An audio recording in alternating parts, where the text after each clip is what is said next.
Lihat bagaimana Nabi SAW mengatakan Innallaha yardolakum. Dengan kalimat yardolakum, Allah Ta'ala itu ridho untuk kalian, bukan atas kalian, bukan untuk tidak ada kemanfaatan untuk kalian, untuk kemanfaatan kalian. Yardolakum salasan, 3 hal. Apa itu? Yang pertama adalah anta'budu, untuk beribadah kepada Allah. Ibadah kepada Allah bukan untuk Allah. Allah nggak perlu kepada ibadah kita. Allah nggak perlu kepada sholat kita.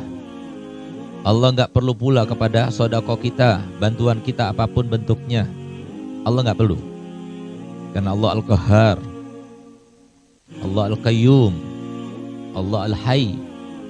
Jadi kalau seumpama semua manusia yang Allah ciptakan, ala atqa rajulin minkum ma zada dzalika fi mulki syai'a. Kalau seumpama seluruh manusia yang Allah ciptakan, insihim wa jinnihim, jadi manusianya, jinnya, dari awal sampai akhir, semuanya berada dalam keadaan yang paling bertakwa di antara kalian. Siapa yang paling bertakwa di antara kita? Nabi kita Muhammad.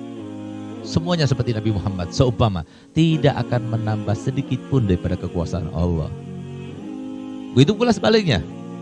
Wa in kanu ala afjari rajulin wahidin minkum, seumpama kalian semuanya, manusia dan jinnya, keadaannya seperti keadaan yang paling keji di antara kalian. Siapa yang paling keji? Iblis. Siapa lagi? Semuanya seperti iblis. Bukan tidak seperti iblis, semuanya seperti iblis. Jinnya, manusianya, semua seperti iblis. Tidak akan mengurangi sedikit pun daripada kekuasaan Allah. Oleh karenanya, ibadahlah kepada Allah untuk kalian. Beribadahlah untuk Allah, untuk kebahagiaan kalian, untuk kebahagiaan anak-anak kalian, untuk kebahagiaan keturunan kalian. Semuanya ibadah. Caranya, kuncinya adalah ibadah. Yang kedua, wala tusyriku bihi syai'a. Jangan kalian menyekutukannya. Beribadah kepada Allah, semuanya karena Allah. Dan kita melakukan semua yang diperintah Allah, itu artinya menyekutukannya. Bukan berarti kalau seumpama kita kemudian bertawasul itu termasuk menyekutukan. Tidak. Karena itu perintah Allah. Wabtagu ilaihil wasilah. Allah yang merintahkan. Siapa kita? Kemudian kita akan didengar oleh Allah Ta'ala. Kecuali dengan kita mendekatkan diri kita kepadanya, memohon kepadanya melalui orang-orang yang cintainya. Kemudian yang ketiga, wa anta tasimu bihablillahi wala tafarraqu. Hendaknya kalian itu berpegang teguh dengan hablillah. Apa itu hablillah? Nabi kita Muhammad dan pengaruhnya semuanya. Hadisnya Nabi SAW, jangan kita terpengaruh dengan segala narasi-narasi maupun sumber-sumber yang masih berada di dalam kategori in tattabi'una illa dununa. Jangan.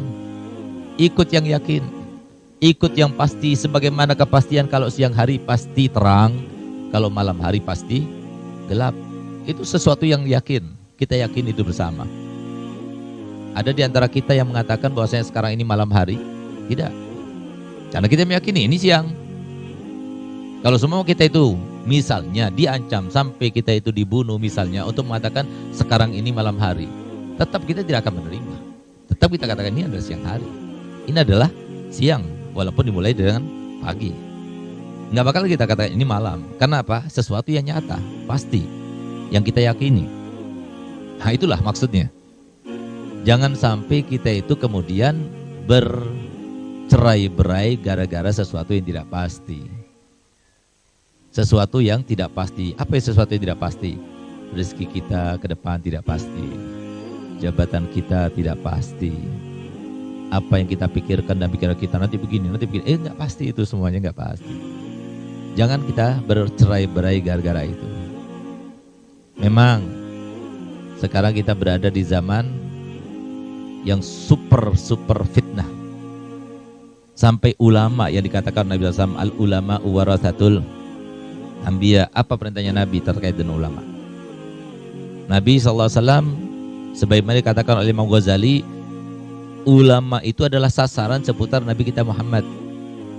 Siapapun mereka kita ikuti. Tapi mereka itu bukan tauladan yang paling utama.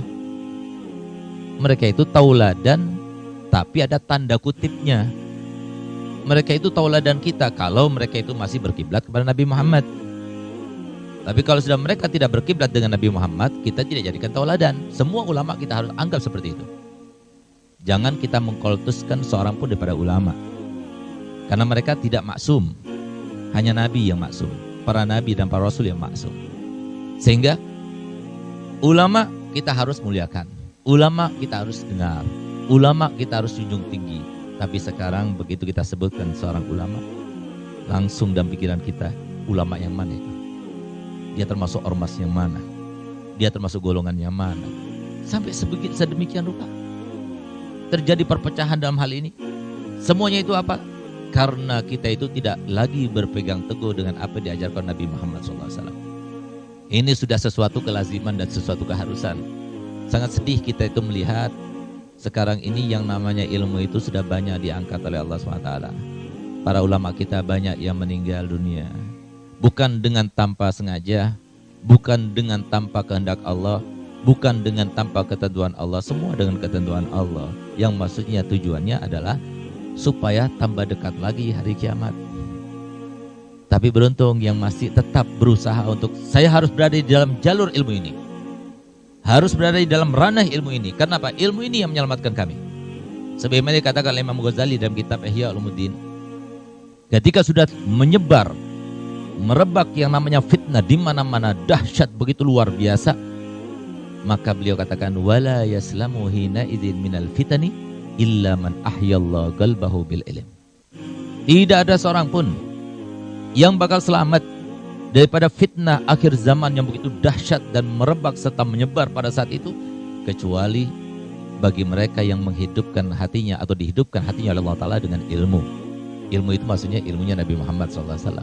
Dekat dengan ulama, masuk pesantren, pernah belajar madrasah diniyah, selalu hadir majelis-majelisnya para ulama.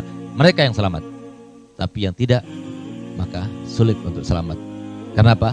Karena kita itu akan minum suatu minuman yang tidak membahayakan, dan kita tidak akan meminum suatu minuman yang akan membahayakan atau tidak itu karena pengetahuan. Kalau kita tidak tahu, maka yang bahaya pun juga kita akan konsumsi.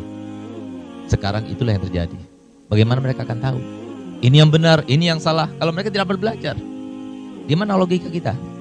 Ini yang dikatakan Nabi SAW, wa yaksurul jahlu, yang namanya kebodohan itu sudah merebak di mana-mana. Sebagaimana yang namanya ilmu sudah diangkat oleh Allah Ta'ala. Sehingga satu-satunya tetap saja kita itu alhamdulillah berkat rahmat Allah Ta'ala terkait dengan Nabi kita Muhammad di dalam umat ini, maka masih saja setiap kaum sampai kapanpun, sampai hari kiamat nanti, yang menampakkan kebaikannya Nabi Muhammad dan syariat Nabi Muhammad, maka yang berpegang teguh dengan mereka itulah yang